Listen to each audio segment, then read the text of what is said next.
비행기 503편이 취소되었습니다. 불편을 끼친 점 사과드립니다. 출국 라운지에 앉아 바깥의 화창한 날씨를 보고 있을 때 이 안내방송을 들으면 여러분은 아마 충격을 받을 겁니다. 비구름도 눈보라도 보이지 않는데 뭐가 문제죠? 아, 비행기는 극한의 열기 속에서는 날 수가 없군요.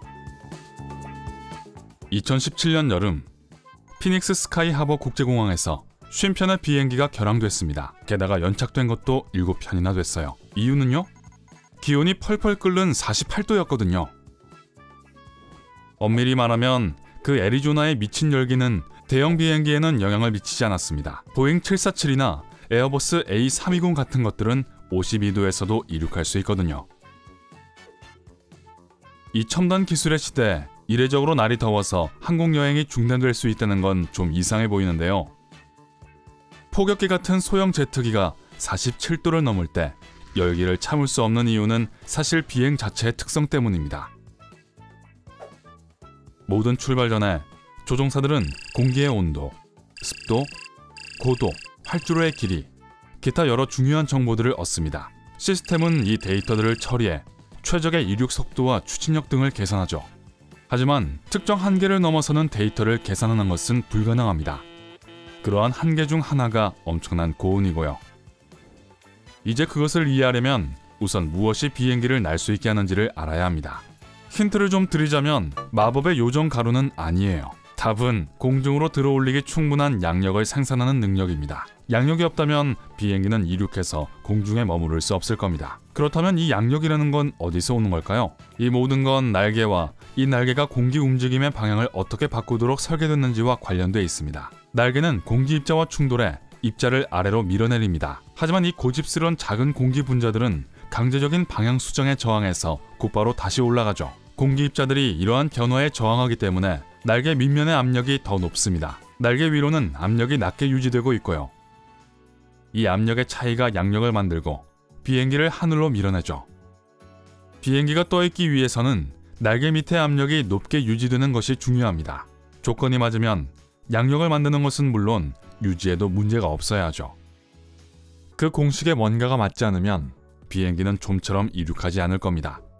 열이나 습도가 이것의 직접적인 원인이라고 생각하시겠지만 사실 공기의 밀도와의 관련성이 더 높아요. 더 높은 곳으로 갈수록 대기가 더 희박해집니다. 여기서 희박이란 건 단순하게 말해서 공기 분자들이 서로 멀리 떨어져 있다는 뜻이에요. 공기 분자가 날개를 그리 충분히 밀어올리고 있지 않으면 비행기가 충분한 양력을 발생시키기가 더 어려워집니다. 여러분은 이제 그 엔진들에게 감사함을 표할 수 있죠. 엔진은 하늘에 비행기를 떠있게 하고 한 곳에서 다른 곳으로 여러분들을 데리고 가기 위해 열심히 움직이고 있으니까요. 좋아요. 그럼 극한의 열기에서는 비행기가 날 수 없다는 이야기는 뭔가요? 뜨거운 날씨는 더 높은 고도에 있는 것과 같은 영향을 미칩니다. 즉, 온도가 높을수록 공기의 밀도가 낮아진다는 거죠. 그렇게 되면 날개를 밀어내고 생산할 양력이 거의 없게 됩니다. 그러면 이륙하기 위해 필요한 양력을 얻기 위해 비행기는 더 빨리 움직여야 할 텐데요. 문제는 활주로가 너무 짧다는 겁니다. 위험한 상황이 발생할 위험을 최소화하기 위해 비행기에겐 정상적인 조건에 있는 더 많은 것들이 필요합니다. 더 많은 엔진 동력, 더 많은 추진력, 더 큰 날개, 더 빠른 속도, 그리고 더 긴 활주로 말이에요. 비행기의 상승 성능이 워낙 낮기 때문에 적은 수의 승객과 화물만을 들어올릴 수밖에 없습니다.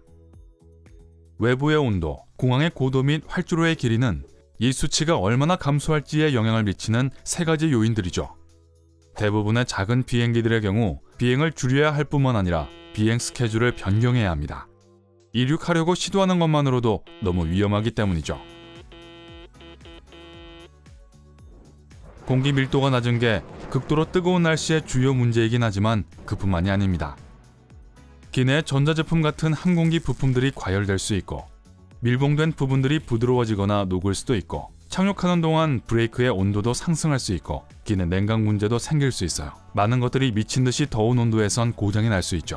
그리고 항공기와 공항의 서비스를 제공하는 데는 사람들이 필요하다는 것을 잊지 마세요. 그들 대부분은 밖에서 일하는데 더위가 그들에게 직접 영향을 미쳐서 작업 환경을 견딜 수 없게 만듭니다.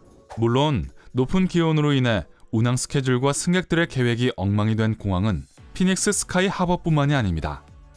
2013년 영국에서 폭염이 몰아치는 동안 비행기의 부담을 덜기 위해 예약한 비행기에서 많은 여행객들이 쫓겨나야 했어요. 인근의 다른 공항보다 활주로가 짧은 런던 시티 공항에서 벌어진 일이었는데요. 밖이 아무리 더워도 비행기가 이륙해야 할 땐 승객 몇 명을 지상에 남겨두는 것이 가능한 해결책 중 하나였죠.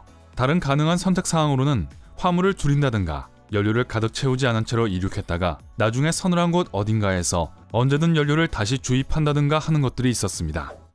세계의 다른 일부 지역에서 더위는 일시적인 불편이 아니라 영구적으로 함께해야 하는 상황이기도 합니다. 예를 들어 중동에는 세계에서 가장 중요한 교통 허브 중 하나인 두바이 국제공항이 있습니다. 이곳과 다른 걸프의 공항들을 오가는 많은 항공편들의 일정은 다소 서늘해지는 밤과 이른 아침에 모여 있습니다.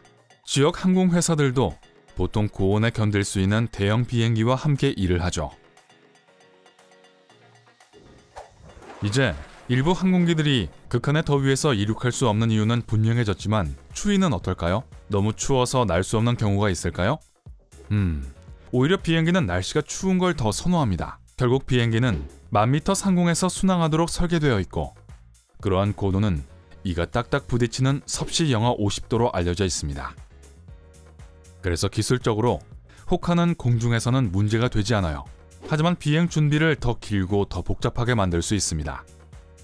활주로를 재빙해야 하고 심지어 비행기 자체의 얼음도 제거해줘야 하죠. 그리고 비행하기에 너무 추운 지점을 만나면 급유 장치가 그냥 얼어버릴 수도 있습니다. 비행기에도 한계가 있어 보이네요. 여러분, 생각나는 게 하나 있는데 추운 거, 더운 거 혹은 그 사이 어느 걸 더 선호하시나요? 아래 댓글로 알려주세요. 어쨌든 오늘날의 항공의 한계를 계속 탐구하다 보니 바람이 너무 불어서 날 수 없는 경우가 있지 않을까 하는 궁금증이 생기네요. 폭풍우를 지나가는 게 승객들에게는 무서운 경험이 될 수 있겠지만 정말 보이는 것만큼 위험한 일일까요? 그건 상황에 따라 다릅니다. 난기류를 겪고 있다는 이유만으로 비행기가 흔들리기 시작할 것 같진 않아요. 항공 엔지니어 및 제조업체는 항공기를 테스트하고 지상, 공중 및 횡단 속도에 대한 제한을 지정합니다. 그렇게 하면 조종사들은 다른 날씨 조건에서 어떻게 움직여야 할지 정확히 알 수가 있죠. 하지만 강풍이 몰아치는 동안 가장 치명적이면서 예측할 수 없는 순간은 이륙과 착륙을 할 때입니다. 일부 공항에서는 1년 내내 바람이 심하게 불어서 착륙할 때 너무 흔들려서 불안해지죠. 위험할 수도 있고 착륙을 위해 진짜 전문 조종사가 필요한 윙 스트라이크 상황도 생깁니다. 이건 비행기가 착륙할 때 날개가 활주로에 부딪히는 걸 말하는데요. 바람이 예기치 않게 속도와 방향을 바꿀 때 일어날 수 있죠. 윈드시어라고도 부르고요. 그리고 조종사는 예를 들어 역풍이 순풍으로 변할 때 착륙하기 위해서 무엇을 해야 할지 꼭 알아야 합니다. 비행하기에 땅이 너무 젖어 있을 때도 많은 것이 조종사의 기술에 달려있게 됩니다.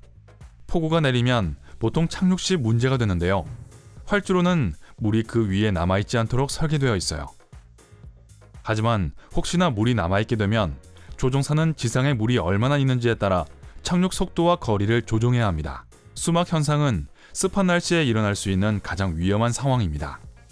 만약 비행기 타이어와 활주로 사이에 많은 물이 들어가면 항공기를 정지시키는 데 필요한 마찰이 줄어들 겁니다. 그러면 조종사는 옆으로 미끄러질 위험을 다뤄야 하죠. 자동차로도 충분히 어려운데 전보 제트기 조종을 통제하지 못하는 걸 상상해보세요. 다행히도 이런 경우는 드물지만요. 그리고 누가 알아요? 어쩌면 미래의 비행기는 극도의 열, 추위, 바람, 그리고 비에서도 안전하게 이륙하고 날고 착륙할 수 있을지도 모르죠. 물론 여전히 물리학 법칙에 굴복하겠지만 항공 기술자들이 개선과 혁신을 하기 위해 열심히 일하고 있을 것이라고 확신해요. 전 여전히 순간이동이 가능한 날이 오길 기다리고 있어요. 다시는 취소되거나 지연된 비행기를 상대할 필요가 없도록 말이죠. 지금은 그냥 계속 꿈만 꿀래요. 오늘 새롭게 알게 된 것이 있다면 영상에 좋아요를 누르고 친구와도 공유해주세요. 그리고 여기 여러분들이 즐길 수 있는 다른 영상들도 있어요. 왼쪽 오른쪽 중 하나를 클릭하기만 하면 됩니다. 밝은 면과 함께 하세요.